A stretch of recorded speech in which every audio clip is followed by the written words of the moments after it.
What are some of the challenges? Because I'm sure we've both seen examples where within corporates they have an objective, they get excited about it, they do it for a little while, and then exactly the same way as you described of they keep doing the same thing they've always done, Uh-huh. and it becomes a learned social learning, learned behavior. You know, similar ones with monkeys going up and being sprayed, and there's lots of examples of how you might not even have been at the root of how things were being done, but a second or third generation is just following the same bit. What are some of the challenges that, how does it stick? You know, any kind of new initiative. Oh, I'm a champion of curiosity. I do a load of that.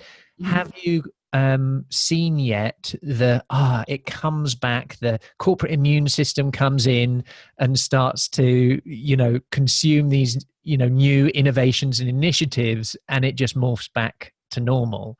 What are some Well, of have you seen it? And if you have, how have you overcome those kind of challenges to maintain it maybe long after the first, oh, let's do this?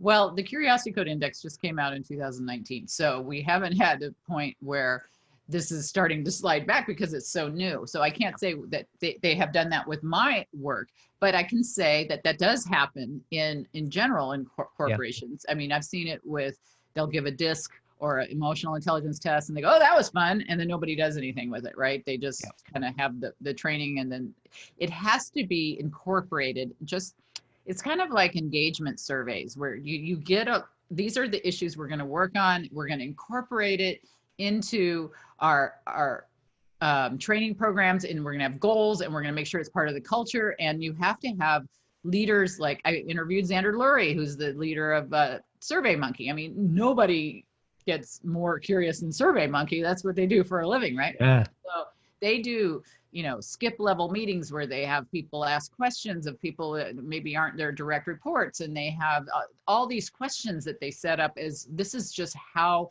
we embrace our culture. And it's spelled out very specifically. It's not, and they have these behaviors that they want others to emulate. So that that's a very hard thing for some leaders sometimes, because they don't want to look like they don't know it all, right? And so they have to admit they don't know the answers to a lot of questions, and they have to get past their own fears, their own assumptions, their own environment, their own technology issues, their own issues.